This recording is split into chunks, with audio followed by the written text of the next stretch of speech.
Dilansir oleh Kompas.com pada Rabu 20 Januari 2021 saat dihubungi, Agus menuturkan badannya seketika terpental saat kejadian dan bersimbah darah. Sementara yang lainnya terlihat 6 tahun lalu, Dodi Suridi bersama sekira 5 orang lainnya menggegerkan dunia internasional atas aksinya terlibat dalam bom Tamrin. Peristiwa itu terjadi pada 14 Januari 2016. Bom meledak di kawasan Tamrin. Sedikitnya 8 orang tewas dan 24 lainnya luka-luka dalam peristiwa itu. Ledakan beruntun itu bersambung dengan baku tembak polisi dan pelaku teror. Polisi menembak mati 3 pelaku penyerangan, 2 ditangkap, dan sejumlah pelaku lain tewas akibat bom bunuh diri. Sementara dari pihak polisi, sejumlah anggota ikut tertembak. 2 pelaku yang ditangkap polisi adalah Dodi Suridi usia 23 tahun alias Ibnu Arsad alias Yayan alias Dodi Dabik dan Ali Hamka usia 48 tahun alias Abu Ibrahim alias Abu Musa alias Abu Isa. Kini, Dodi Suridi sudah bebas. Pada Rabu, 30 November 2022, dia ikut kegiatan Densus 88 Polri di Subang yakni pelatihan bertani. Dia bercerita, kini dia bersahabat dengan Densus 88 Polri. Bahkan, Densuslah yang membuatnya berubah. Dia menyebut, tak ada alasan untuk memusuhi mereka. Momentum yang menurut kami ini adalah sesuatu yang perlu kita lakukan secara bersama-sama. Yang pertama menyangkut bagaimana kita membina para ex-napi teror. Karena kita punya permasalahan bangsa yang saat ini sedang kita hadapi, yaitu radikalisme dan terorisme. Ketika kita berbicara tentang isu itu, kita berbicara tentang banyak hal, banyak aspek, termasuk di dalamnya aspek ekonomi, aspek sosial, aspek psikologi. Nah, kita berdiri di sini sebagai satu perusahaan negara yang bekerja atau bergerak di bidang pertanian.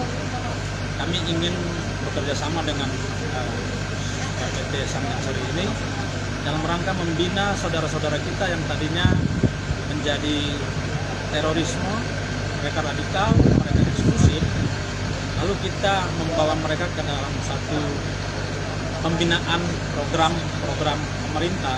Berubah dari paham radikal menjadi boleh itu ceritakan. Ya, terus terang yang membuat saya berubah itu kebaikan daripada pihak Densus ya, terutama ketika berinteraksi dengan kami. Karena dulu kan kami ketika melihat mereka itu kan dengan tatapan musuh, mencerong apa dan lain sebagainya. Tapi mereka menanggapi kami dengan dewasa, senyum, ramah lembut, sehingga lama kelamaan itulah yang membuat kami berpikir, oh kenapa mereka itu kita anggap sebagai musuh, tapi mereka memperlakukan kami itu sebagai saudara. Disitulah yang membuat kami dulu, sehingga ketika diskusi ya kita saling mendengar, saling memahami, ya terjadilah perubahan. Harapannya apa, Bang? Ya harapannya ya program-program seperti ini dan pola-pola pembinaan seperti itu terus berlanjut, karena kami pernah dihadapkan dengan pola pembinaan keras, karena itu akan menjadikan kami semakin ambisi untuk membalas. Tapi ketika kami diperlakukan dengan baik, masya Allah kami difasilitasi pertanian, perikanan atau segala macam, kami mulai berpikir atas dasar alasan apa kami memusuhi mereka, sedangkan mereka itu memfasilitasi kami begitu banyak.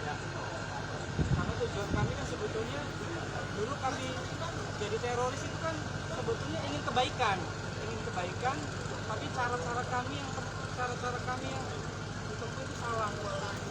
Makanya dengan adanya program-program seperti ini kami bisa kembali kepada masyarakat, kami bisa mengenal pertanian dan sebagainya. Ternyata masih banyak cara-cara untuk melakukan kebaikan, merealisasikan kebaikan itu dengan cara-cara yang lebih baik. Baik, nama Abang siapa, Bang? Dodi Suridi. Siapa? Dodi Suridi. Dodi Suridi. Terima kasih, Bang ya.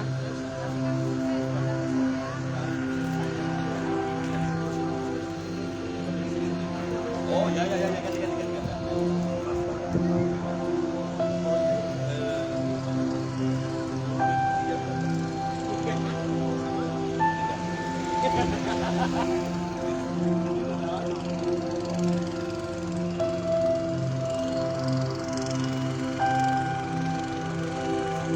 Terima kasih sudah nonton. Jangan lupa like, subscribe, dan share ya.